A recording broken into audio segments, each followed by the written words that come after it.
بسم اللہ الرحمن الرحیم. انفو اسٹوڈیو کے ساتھ حاضر ہوں. السلام علیکم. چلیے آج بات کرتے ہیں ضعیف الاعتقادی پر، یعنی ایمان کی کمزوری. ایمان کی کمزوری کیا ہے؟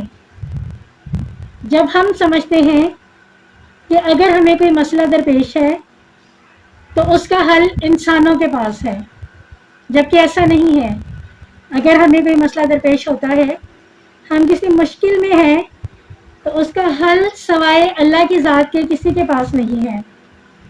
ہماری آج کل کی عورتوں میں ایمان کی کمزوری اس لیول تک آ چکی ہے کہ چھوٹی چھوٹی باتوں کے لیے ہم یہ پسند کرتے ہیں کہ ہم بزرگوں کے پاس جائیں، پیروں فقیروں کے پاس جائیں، ان کے آگے جا کے اپنے دکھڑے روئیں، ان کو اپنے مسئلے بتائیں اور پھر وہ ہمارے مسئلوں کا حل کریں گے، جبکہ ایسا نہیں ہے.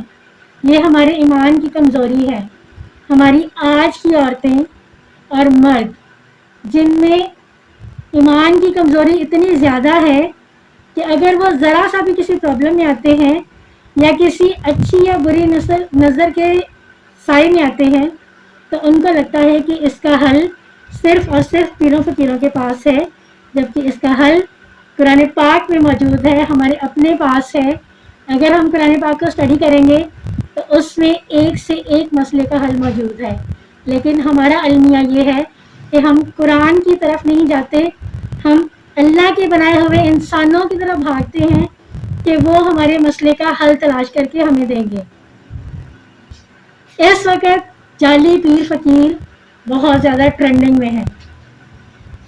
اس طرح کے لوگ اپنی دکانیں سجا کر بیٹھے ہوئے ہیں، رنگ برنگے حلیے بنا کر، زیورات پہن کر، لمبے لمبے بال رکھ کر انہوں نے ایسے چبوترے بنائے ہوئے ہیں، ایسا ماحول کریٹ کیا ہوا ہے جس سے ہماری خواتین تو کیا ہمارے مرد بھی اس حد تک متاثر ہو جاتے ہیں کہ ان کو لگتا ہے کہ ان کی ہر مشکل کا حل ان لوگوں کے پاس ہے.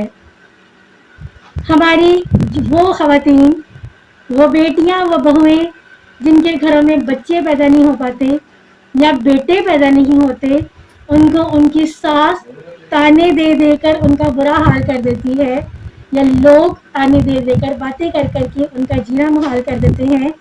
وہ عورتیں پیروں فقیروں کے پاس بھاگتی ہیں، جبکہ ان کو ان کے پاس جا کر اپنے مسئلے بیان کرنے اور رونے سے پہلے یہ سوچنا چاہیے کہ اولاد رب کی دی ہوئی نعمت ہے.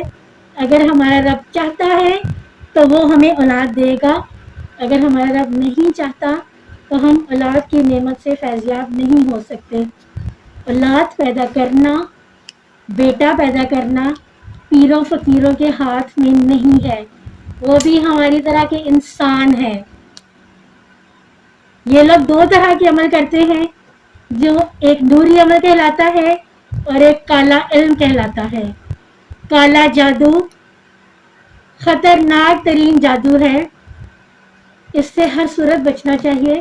اور جہاں تک نوری علم کی بات ہے، اگر ہم 5 وقت کے نمازی ہیں، قرآن پاک کی تلاوت کرنے والے ہیں، تو ہمیں کسی بزرگ اور کسی پیر فقیر کے پاس جانے کی ضرورت نہیں ہے.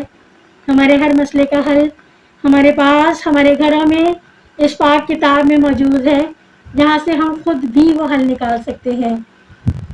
میری آپ لوگوں سے استدعا ہے، اپنی بہنوں کو، اپنی بیٹیوں کو، اپنی بہوؤں کو پیروں فقیروں کے پاس جانے سے روکیے، ان کو سمجھائیں، ان میں یہ اویئرنیس لا کے دیں کہ وہ لوگ خدا نہیں ہیں، ان کے پاس کسی چیز کا حل نہیں ہے، وہ آپ کے کسی مسئلے کو سالو نہیں کر سکتے، بلکہ الٹا ہماری جو مائیں بہنیں ہیں وہ پیروں فقیروں کے پاس جاتی ہیں، بے تحاشا پیسے لٹا کے آتی ہیں اور کچھ تو اپنی عزت بھی گنوا بیٹھتی ہیں.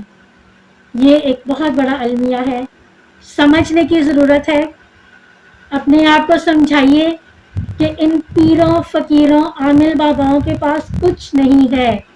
یہ لوگ قبرستانوں میں بیٹھے ہوئے ہیں، اپنے حجرے بنا کے بیٹھے ہوئے ہیں، مزاروں میں بیٹھے ہوئے ہیں، ان کے پاس کچھ نہیں ہے. جو کچھ ہے قرآن پاک میں ہے. جو کچھ مانگنا ہے اپنے رب سے مانگنا ہے، جو عطا کرے گا وہ ہمارا رب ہے. جو ہمیں دے گا وہ ہمارا رب ہے، وہ یہ پیر فقیر نہیں ہے۔ ان کے پاس جا کر اپنی دولت کو مت لٹائیے، اپنی عزت کو مت گنوائیے، اپنے مان کو خراب مت کیجیے، اپنی نسل کو خراب مت کیجیے۔ میرا یہ پیغام انفو اسٹوڈیو کے ذریعے آگے پہنچائیے، ہماری بہنوں، ماؤں، بیٹیوں، بہوؤں تک پہنچائیے، ہمارے بھائیوں تک پہنچائیے، تاکہ لوگ ان کو روک سکیں، ان کو بتا سکیں کہ اس میں جان و مال کے ساتھ ساتھ ان کی عزتیں بھی داؤ پر لگی ہوئی ہے۔ اجازت چاہتی ہوں اس پیغام کے ساتھ کہ ہمارا چینل سبسکرائب کریں اور بیل آئیکن کو پریس کریں تاکہ ہماری ہر نئی آنے والی ویڈیو آپ تک پہنچ سکے۔ اجازت چاہتی ہوں، اللہ حافظ۔